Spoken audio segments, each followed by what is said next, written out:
మా ప్రియులారా, ఈ సాయంకాల సమయంలో ప్రభు అయిన యేసు క్రీస్తు నామమున మీ అందరికీ శుభములు తెలియపరుస్తూ ఉంటున్నాం. పరిశుద్ధ గ్రంథములో ఈ రీతిగా వ్రాయబడి ఉన్నది: తన పాపములకు ప్రాయశ్చిత్తమునందినవాడు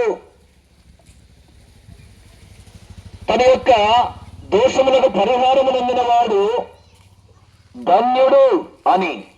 ఇప్పుడు గమనించండి, ఎవరి పాపాలైతే క్షమించబడతాయో, ఎవరి దోషములైతే పరిహరించబడతాయో వారు ధన్యులు అని పరిశుద్ధ గ్రంథము బైబిల్ తెలియపరుస్తూ ఉన్నది. ప్రియులారా,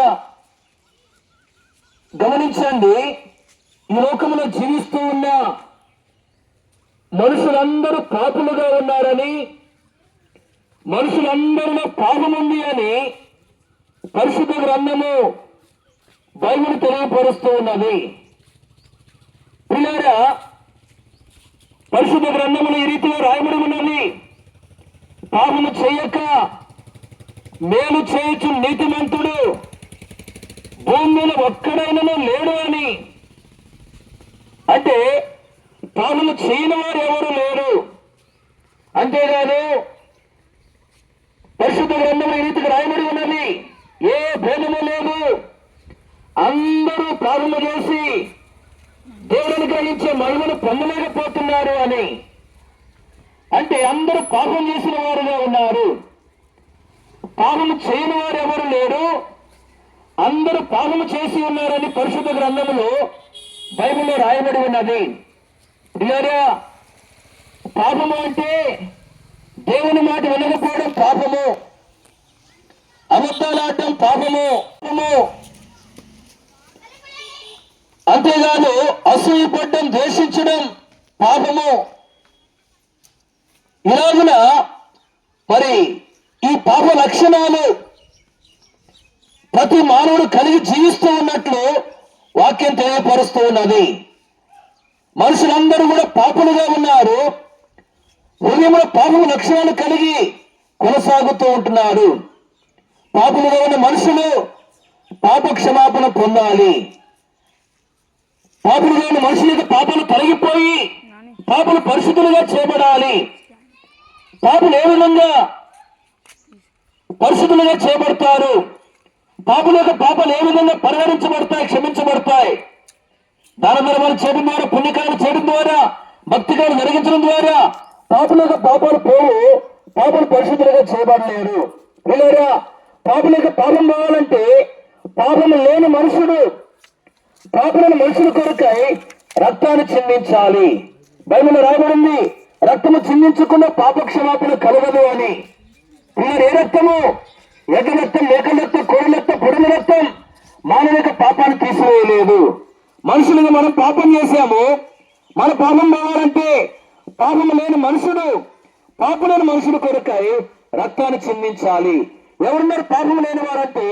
అందరూ పాపులే. కాబట్టి ప్రభువైన యేసుక్రీస్తు వారు దేవుడైన మనుషుడుగా ఈ లోకానికి రావాల్సి వచ్చింది. యేసు ప్రభువు ఈ లోకానికి రాకముందు ఆయన పరలోకములో ఉన్నాడు.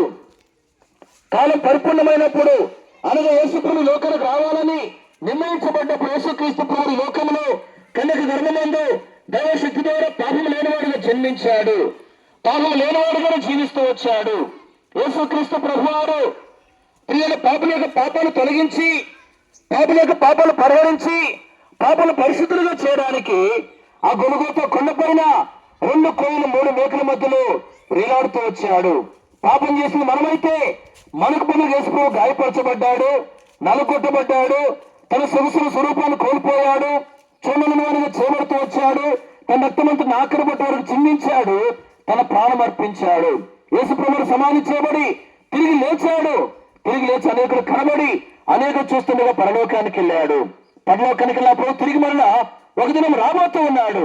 మా ప్రియులారు గమనించండి, యేసుక్రీస్తు ప్రభువారు ఆ శిలువలో చిందించిన రక్తం ద్వారా ప్రతి మానవ యొక్క పాపం పరిహరించబడుతుంది. పాపలు గల మనుషులు పరిశుద్ధులుగా చేయబడతారు. యేసు అన్నాడు, ఇది నా రక్తము అనేక పాప క్షమాపణ కొరకై చిందించబడుతున్న నిబంధన రక్తము అని. అంతేగాదు బైబిల్ రాయబడి ఉన్నది, యేసు రక్తం ప్రతి పాపము నుండి మనం పవిత్రంగా చేయను అని.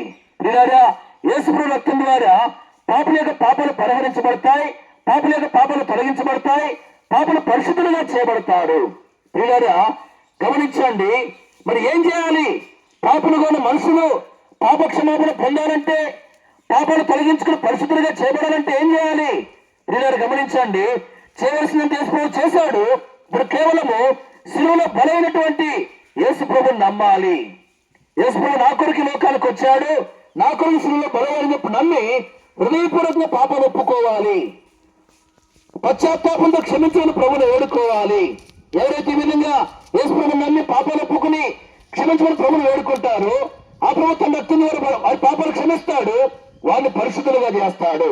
ప్రియులారా, ఇలాగున మరి పాప క్షమాపణ పొంది పరిశుద్ధులుగా చేయబడిన వారు ధన్యులు అని వాక్యం తెలియపరుస్తూ ఉంది.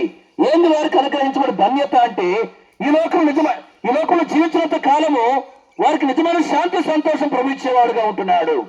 వాళ్ళు ఈ లోకంలో మరణించిన తర్వాత ఎల్లప్పుడూ సంతోషం ఉండే మోక్షానికి, పరలోకానికి, స్వర్గానికి చేరేవారుగా ఉంటారని పరిశుద్ధ గ్రంథము బైబిల్ తెలియపరుస్తూ ఉన్నది. ప్రియులారా గమనించండి, మరి యేసు ప్రభువుని ఈ విధంగా అంగీకరించి పాపక్షమాపణ పొంది ఈ గొప్ప ధన్యత మీరు పొందుకోవాలని ఈ సువార్త మేము కనిపిస్తూ ఉన్నాం. పాపక్షమాపణ పొందకపోతే, హృదయంలో పాపాలు తొలగించుకోకుండా పాపంలో జీవిస్తే ఏమవుతుంది? ప్రియులారా గమనించండి, ఎవరైతే పాపంలో జీవిస్తారో వారికి లోకంలో నిజమైన శాంతి ఉండదు, సంతోషం ఉండదు. వాళ్ళు చనిపోయిన తర్వాత పాతాళానికి వెళతారు. బైబిల్ రాయబడింది, పాతాళం పాపం చేసిన వారిని పట్టుకుంటుంది అని. ప్రియులారా, ఎలాంటి పాపం చేసిన వారినైనా పాతాళం పట్టుకుంటుంది. పాప క్షమాపణ పొందకుండా పాపంలో జీవించే వారిని పాతాళం పట్టుకుంటుంది. పాతాళం అంటే అక్కడ అగ్ని ఉంటుంది. అక్కడ ఎవరైతే పడవేయబడతారో నిత్యము బాధపడుతూ యాతన పడేవారుగా ఉంటారని పరిశుద్ధ గ్రంథం బైబిల్ తెలియపరుస్తూ ఉంది. ప్రియమనమ్మాయ్య, ఆ భయంకరమైన పాతాళం తప్పించుకుని శ్రేష్టమైన మోక్షానికి, పరలోకానికి వారసులుగా చేయబడాలంటే, ఈ లోకంలో నిజమైన శాంతి సంతోషం కలిగి జీవించాలంటే యేసు ప్రభువుని అంగీకరించి పాపక్షమాపణ పొంది పరిశుద్ధులుగా చేయబడాలని దేవుని యొక్క వాక్యం తెలియపరుస్తూ ఉంది. కాబట్టి మాట త్రోసివేయక ఇప్పుడే యేసుక్రీస్తు ప్రభువుని అంగీకరించండి. మీ జీవితంలో ఈ గొప్ప ఆశీర్వాదాలు మీరు పొందుకోగలరు. మా ప్రియులారు, ఇంకా ప్రభువైన యేసుక్రీస్తు వారిని గురించి మీరు ఎక్కువగా తెలుసుకోవడానికి మనకు సమీపంలోని తుమ్మపూడి గ్రామంలో మెయిన్ రోడ్ దగ్గరలోనే బేతనియా ప్రార్థనా మందిరం ఉన్నది. అక్కడ ప్రతి ఆదివారము ఉదయకాలము 7 గంటల నుండి 9:30 వరకు, 10:30 నుండి 1:30 వరకు దైవారాధన కార్యక్రమాలు జరిగించబడుతూ ఉన్నాయి. వారంలో ఆయా కొడుకులు జరిగించబడుతూ ఉన్నాయి. దైవ సేవకులు కుటుంబంలో ఉంటున్నారు. మీ క్షేమం కొరకు ప్రార్థన చేస్తారు, మీకు దేవుని యొక్క వాక్యాన్ని అందిస్తారు. మీ అందరినీ ప్రేమతో యేసుక్రీస్తు ప్రభు నామములో ఆహ్వానిస్తూ ఉంటున్నాం. దైవజనుడు భక్తి సింగర్ దేవుడు అనుగ్రహించిన ప్రత్యక్షతలో పరిచయం జరిగించబడుతుంది. మీ అందరినీ ప్రేమతో ప్రభు యేసుక్రీస్తు నామములో ఆహ్వానిస్తూ ఉంటున్నాం. ఈ స్థలాన్ని విడిచి వెళ్ళక ముందు మీ క్షేమం కొరకు మేము ప్రార్థన చేస్తాం.